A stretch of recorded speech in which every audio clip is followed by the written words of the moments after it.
If your letters of intent keep getting rejected from people selling accounting practices, there's probably a reason. And it's probably that you're not answering a single question that they're all wanting you to answer. I'm Sara Sharp. I help people buy and sell accounting practices nationwide. In doing that, I talk to about 21 different potential buyers of accounting practices every week. And when I talk to those people, you get a lot of trends. And one of the trends is a common theme I hear from people saying, I've submitted 10 letters of intent and nobody has even responded. I can't seem to break through. I don't think it's the structure of the letter of intent, and it isn't. It's not the substance. It's not usually the purchase price. It's that you're not answering the topmost question on their mind. But before we get into that, if you find any content like this helpful, please subscribe or comment, do all of that stuff with our video. Very, very much appreciated. If your letters of intent are constantly just being not even rejected sometimes, but just flat out ignored, it's probably that you're not answering one of the biggest questions out there, which is, how are you going to run the business? I know that sounds obvious, but if you're buying an accounting practice and you're not paying attention to how much of the accounting practice is CPA work, so certified public accountant work, and you don't come with a plan for how you're gonna take ownership of a CPA firm, especially if you're not a CPA, then they're not gonna give you the time of day. No seller wants to talk to a buyer who doesn't have any plan for taking over a business that's so highly regulated. So let me back up and explain what I'm talking about. So not all accounting does not equal CPA. Those are different things. So there's a lot of accounting work and a lot of work that follows under the umbrella of accounting, like bookkeeping, payroll, general accounting advice, even tax preparation is in the general accounting bucket. The CPA specific work is often referred to as a test work or audit and things like that, where you can only do it if you have a CPA designation. So a lot of times people running their business and they are a CPA, they did go through all of the effort of getting that behind their name and getting that training. And so they're proud of it, sure. And then they start doing accounting work, all kinds of accounting work for different clients, and they put CPA at the end of their firm because they think probably people care about that and they might as well. But when they go to sell, they might find all of these people coming through that have no CPA designation. And that's a problem because in most states in the United States, in most jurisdictions even, because it includes Guam and Puerto Rico, you're not allowed to own a CPA firm unless you are a CPA. And so over half, I think it's 49 jurisdictions in the United States, have a requirement that you have ownership of at least 51% or over half of the firm be owned by a CPA. There's one state, I think it's South Carolina, that requires a higher requirement. So it's 66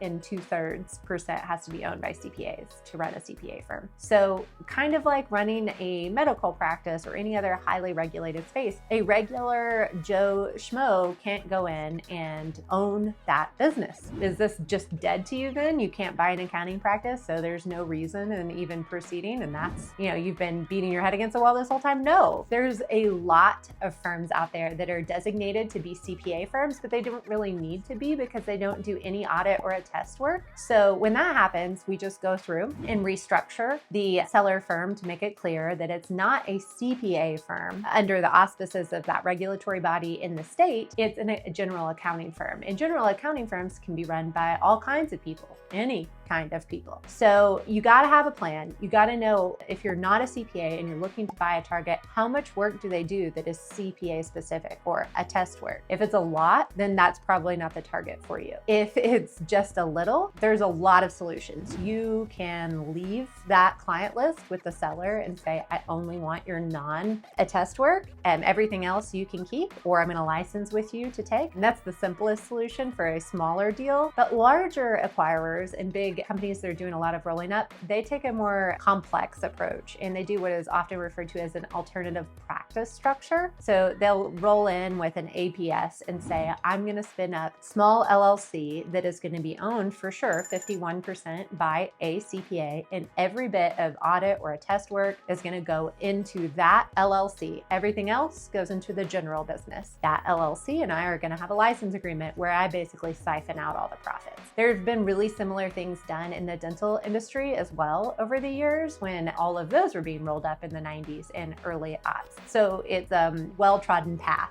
to compliance. in that world. So you got to have a plan. You got to come in and say, you're a CPA firm. I'm not a CPA. In my letter of intent, I'm going to explain how this could even work. Even if you do that, prepare for a lot of pushback because these folks worked really hard on their designation. They think it's important. They want their clients to be well taken care of. So they're very, very suspicious of somebody who is industry agnostic and just looking at HVAC companies last month. They want to know that you've researched and know what you're getting into. So if you can confidently talk to them about the fact that in 5 different jurisdictions, you're not permitted to own a CPA firm if you're not a CPA at all, even in the minority. And those are, if you're wondering, Delaware, Hawaii, New York, the Northern Mariana Islands, and the Virgin Islands. So don't go looking there for a CPA firm unless you're a CPA. But if you can just confidently talk about the AI CPA, about CPA firm, about the fact that CPAs do things like audit and attest, but the other things are not considered to be CPA specific work. If you can get really comfortable with those distinctions, you're going to go a whole lot further than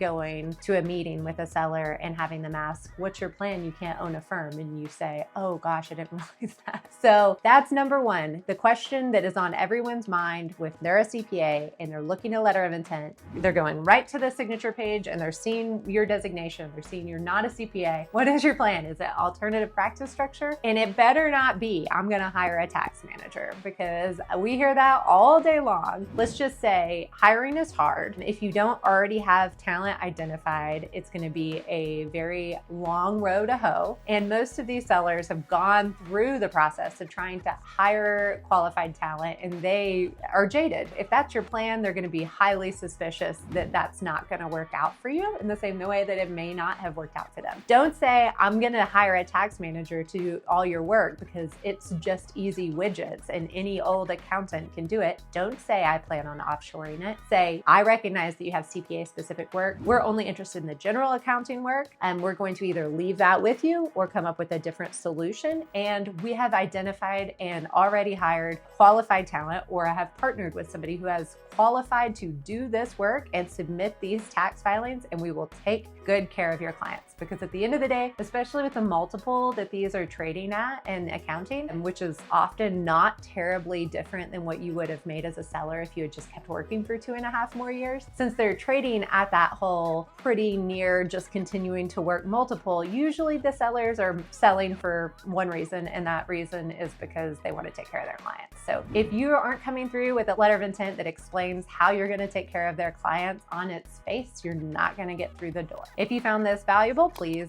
subscribe and engage in some more content. Maybe somewhere in here, I should say, I'll talk more about what makes a good letter of intent in a winning offer in a different video. So I'll make sure and link that below.